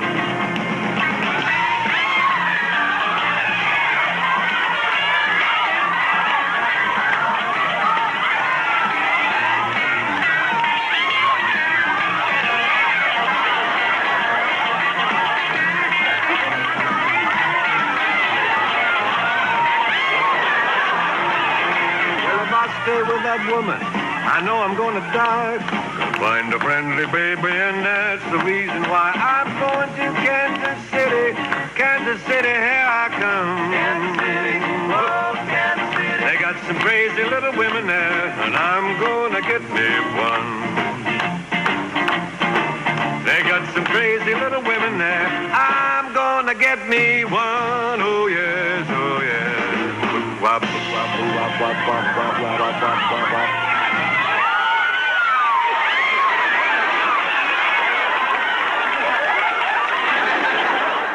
Diane, I know you said you had a couple of letters from Bing. So did you stay in contact with Bing at all after the show? And when A was the little last bit. time you saw him? No, I don't think I saw him, but he wrote me a couple of letters. We wrote back and forth a couple of times. Sweet. Is How does there it make any particular one episode or one particular moment that sticks out in your mind for some reason more than others? I think that one where I had to learn all the instruments. That wasn't easy to learn to lip sync. I mean, finger and play horns and slide trombones. That was hard. how does it make you And I feel? just remember, what? How does it make you feel being asked to recount these things from 60 years ago? Are there warm feelings or mixed feelings? I don't know. It's odd. It's really odd. I mean, you know what's really odd? I don't get much of things from the Crosby show, but I get a lot of Superman stuff. Oh, There's yes. a lot of Superman fans. And like I'm one of the only ones left alive in that 1978 Superman movie too, which was the first, big Christopher Reeves movie, Marlon Brando. And so I get a lot of requests for interviews and that, and it's just,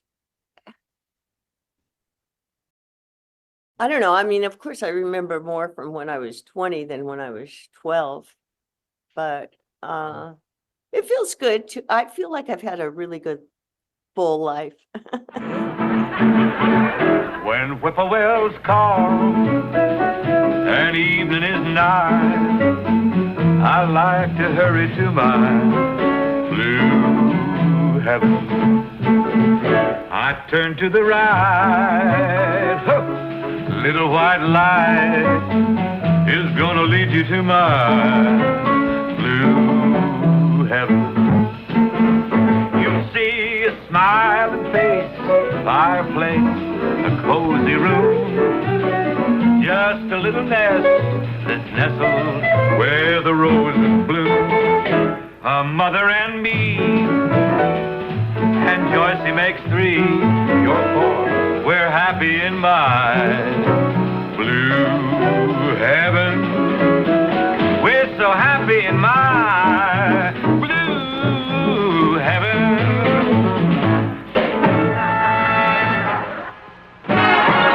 There's more to life than just living. It's not all sweetness, it's not all light. There's always taking and giving. The kiss and makeup each time you fight, it's just what you make it. It's tears or it's fun.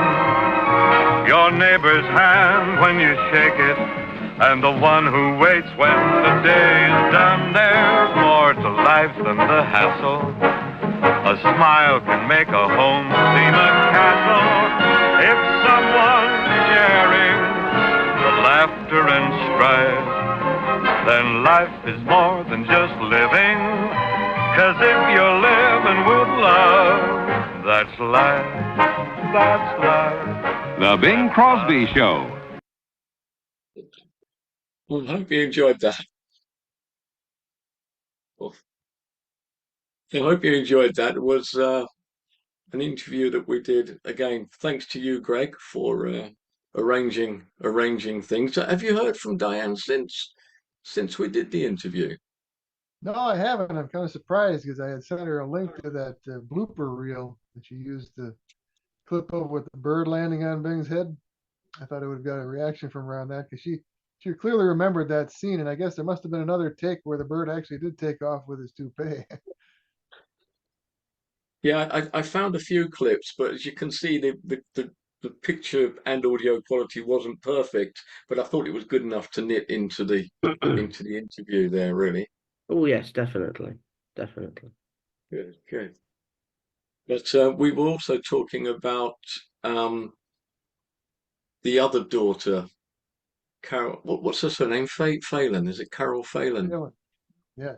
Yeah, and because Diane said in the interview that it's kind of not in touch with Carol or haven't been for a long, long time, and in fact, as you heard on the version there, that asking us if we'd been in contact with her, but I'm gathering it was bit more difficult to try and track Carol down, Greg, right? From what investigations we've done so far.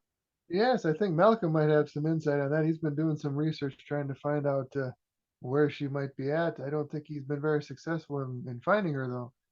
No, you're right. I tracked down where she got married and what her married name was, but I haven't found her at all. In fact, I've given up really. Yeah, yeah. Well, bearing in mind Diane's already in her 70s, Carol could even be 10 years older. More difficult to find. Well, thank you, the three of you, anyway, because I think all three of you did very well to get the best out of her. It was terrific. Thank you. Yes, thanks, Ian. Because as it came across there, and when I was editing it, it was trying to find the right clips, because often we'd ask her a question with a lot of enthusiasm, and she'd sort of say, "Well, no, not really." Oh, yes, it was and I think cute. Yes. yeah, and again, as the likes, well, the three of us realised at the time, she was only 12 years old. It was Yes. 60 years ago. Yes. And as Greg pointed out at the time, Bing's career was 51 years. Yeah. And yet this was 60 years ago we were trying to ask her to recount things from. So Yeah.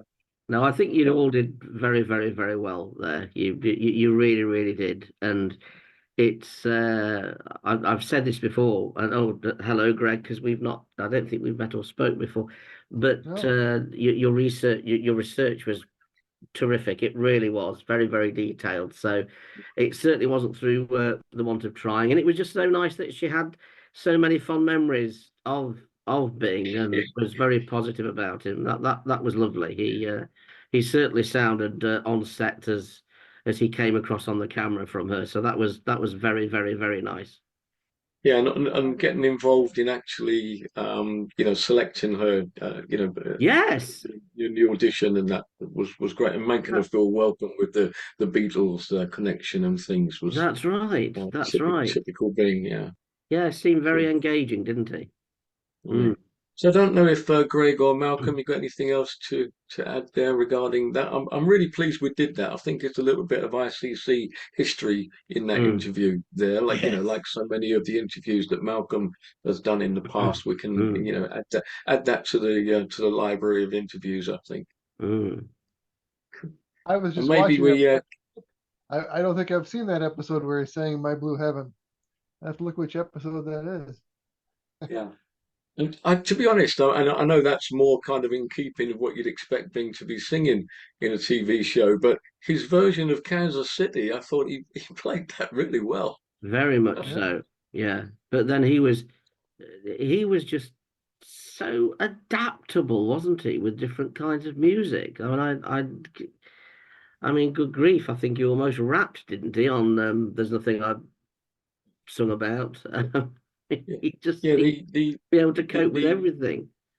Yeah, the recital that Frank Startup did a few months back, Bing with different backing groups and different duettists. So really, we could include that one with the Standells as another great example of, as you say, adapting to different type of music that you would normally associate Bing with. Well, when you played, I mean, I was so delighted you may have even actually played it at one of the meetings. I can't remember, but real life meetings. But you certainly played, was it a couple of months ago, his unbelievably good version of Both Sides Now, off the Hollywood Palace version, which I think is maybe just a touch superior to off the Hey Jude, Hey Bing. And I remember showing Jill, my late wife, it in her final few months, and I just remember her saying, because she appreciated Bing's talent, but you couldn't class her as a fan. But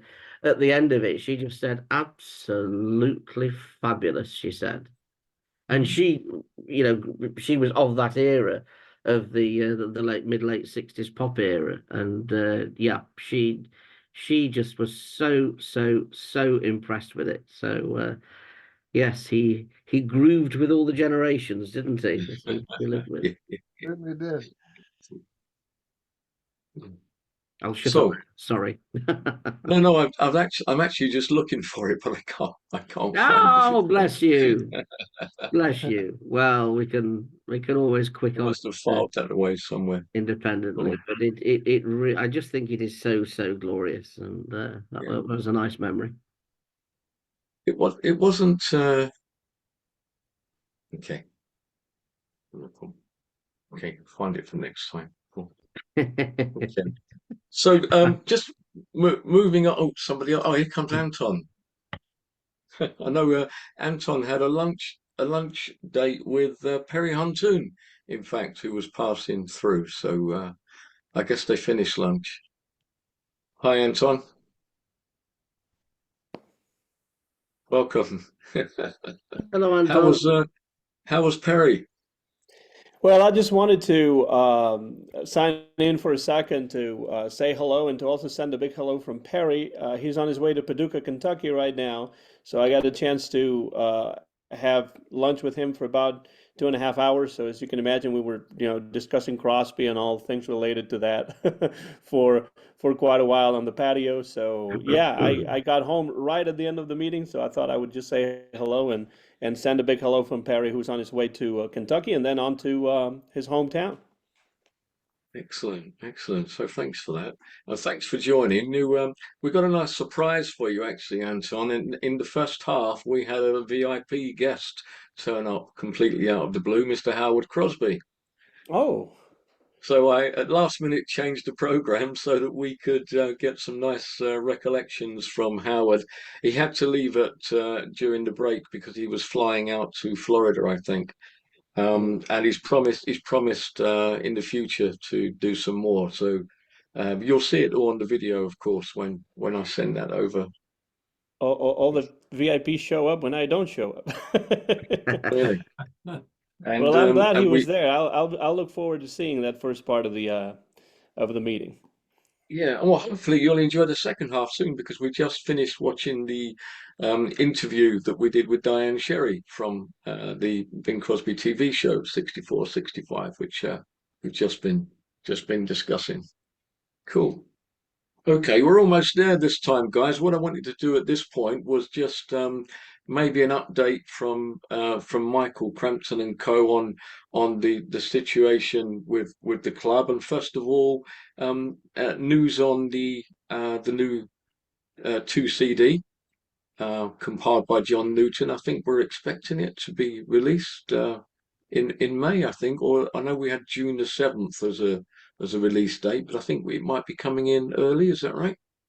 Yeah, so any day would be my forecast. In fact, I've been looking at the post all week.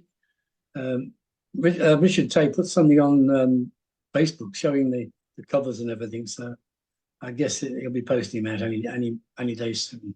Wonderful. Great stuff. Any other club news, Michael, to call out? Well, the first thing I want to say is just how generous our American and Canadian members are. I won't tell you the sum of money that they have sent us, but we have some very generous members in the United States, which ensures the longevity of the club as long as we're able to keep it going. Wow. And it just is truly amazing. Some people send $400 extra to their fee. I mean, that is wow. really well, it's just wonderful. And of course, it ensures the future. I had to type out 81 names, US names and Canadian names, alphabetically, They were sent to me by Perry, but not in alphabetical order. So I had to put them in alphabetical order because that's what's been requested over time. But it just demonstrates the wonderful generosity, which, you know, that really has to be noted. In terms of members and loss of members, well, it's less than we thought, but here we lost 5 members and Perry lost, I think, 25. That's 30 members, which is less than last year. And what is puzzling is that none of those members, all their, if they've passed by, you know, their family members have been in touch. There's just silence.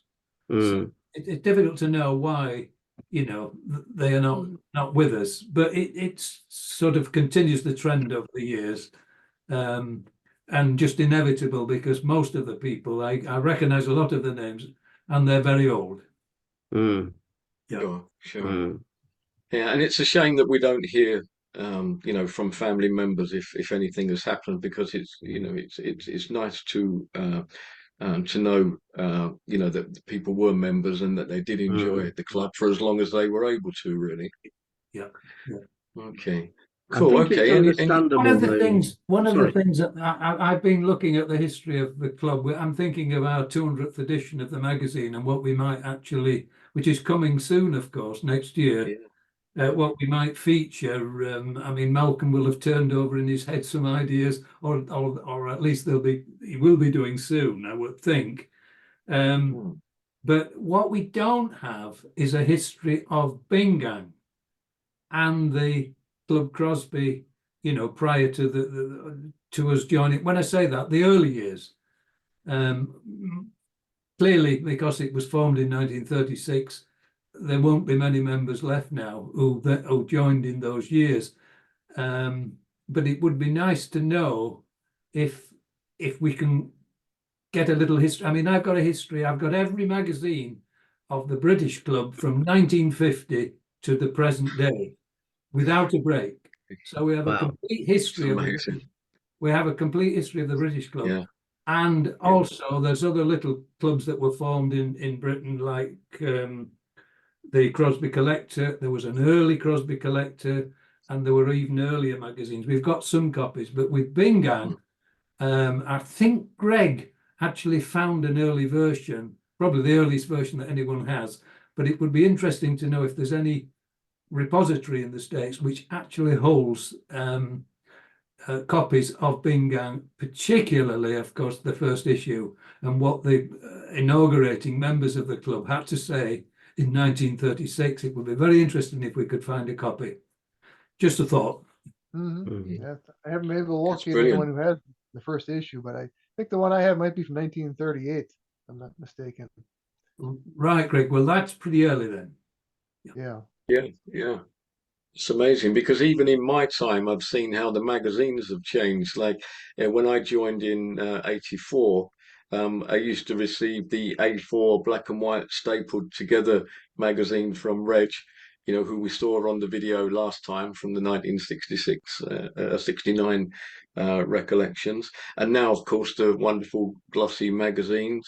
And alongside that, of course, the meetings again that we discussed last time that started, you know, in your mum's front room, Michael, and then on to the annual Leeds meetings, and then the few Winnick meetings that we had, and now here we are every month, you know. And look, today we've got people from Australia as well as from the US and Europe. It's fantastic. So, Wonderful. and with those healthy donations, let's hope we can keep the club running for as long as possible.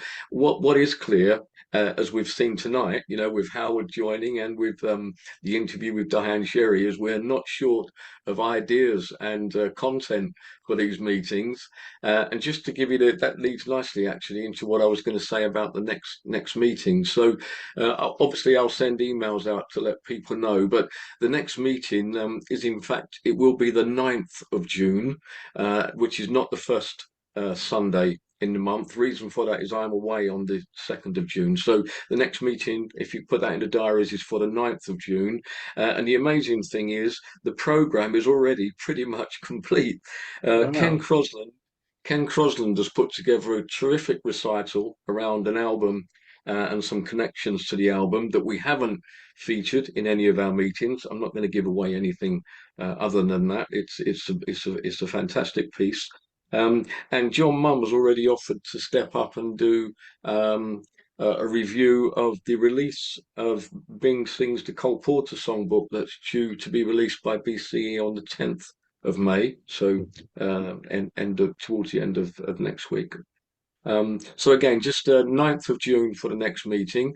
For July, again, I'll be sending out a kind of invitation to people, really, because the July meeting will be based around members' choice. Okay, so I'll be asking people to send me up to 2 song choices. Could be a song, a film clip, a TV clip, or whatever. And if you just let me know where it is, if it's on Spotify or on YouTube, or otherwise I'll try and find it.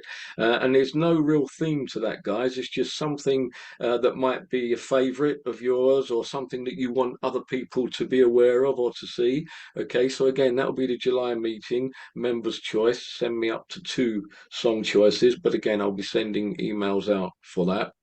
And then I've decided that the August meeting, we will not have an August meeting. Okay, that will be a kind of summer break, really. And then when we resume in September, unbelievably, that will be our first anniversary meeting. So we'll probably do something special for that as well. Okay, so just those notes for your diary. Okay, is there anything else from anybody before we wrap up with a final Bing tune? Could I just ask, Jason, is there anything planned for an actual in-person Winnick meeting at all this year? Yes. Oh, yes. So, yeah, I have sent an invitation out, Ian. Hopefully you saw that for June the 15th. Oh, wow. Okay. Right. Sorry. So June sorry, 15th. No, sorry you missed that. Yeah. Sorry. Yeah. And yeah, and we've had a few people. I know Nicholas is on the call, and Keith have initially said that they'd be available. So some of our old Winnick pals, and hopefully Malcolm, Michael. I'm not sure if you can make that. It's probably a bit too far for 1 or 2 of the others on the call, and I just thought it would be nice to for a few of us to get back together again. Lovely. Yes. Thank you. And we do have a couple of people who don't join the Zoom meetings. You remember Jeff Vizard, old member Jeff? He'll be there. He intends to be there. Oh, smashing! All 94 years of him. So that should be good.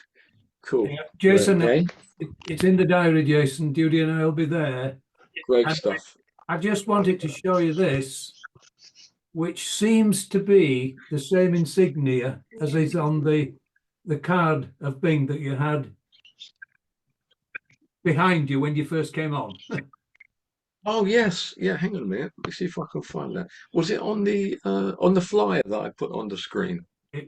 Oh no, I know what you mean. I know what you mean. It's this one. Yeah, hold on.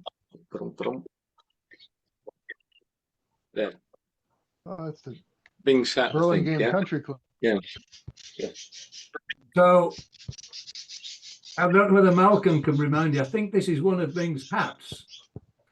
Probably a country club hat, something like that. Yeah. I don't know how, and I can't remember how I came by it. Obviously, some member, Jim Riley or somebody like that, brought it for me, but I can't remember. But it's a, it's got exactly the same insignia on as the card that you were showing. Cool. That stands for the Burlingame Country Club. Yes, Burlingame. Yeah, there. Okay. Yeah. Cool. Okay, we're almost out of time then, guys. That's brilliant. Again, thanks to everybody for listening and for your contribution tonight. Hope you've enjoyed the program. I know a couple of you came to the meeting directly from Mass and from church this morning. So we're going to finish. We always like to do something of Bing in the 30s. So we're going to finish on a tune from 1933 of Bing with the Dorsey Brothers, and Bing has some very sound advice for us.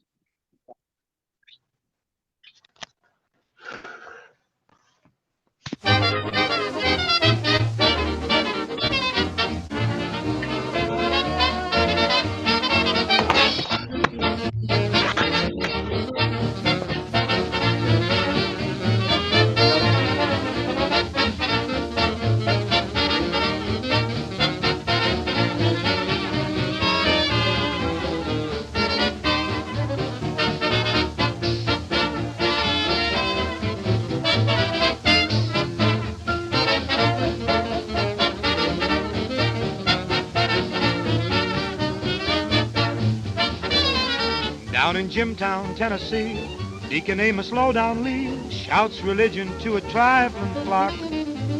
All week long he stays away, but on Sunday that's his day. You should see that church begin to rock. Sinners hit the trail when he starts in to wail. Stay on the right side, sister. Stay on the right side, sister. Stay on the right side of the road. Look out for old man Satan. He's on the wrong side waiting. Keep on the right side of the road.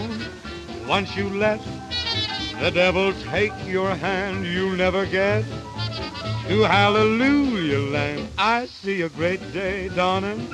You'd better heed my warning. Stay on the right side of the road. Stay on the right side, sister. Don't delay. Join up with the righteous. Yeah.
I was going to say a classic being 1930s track, but all of these tracks from the 1930s are classics, I think.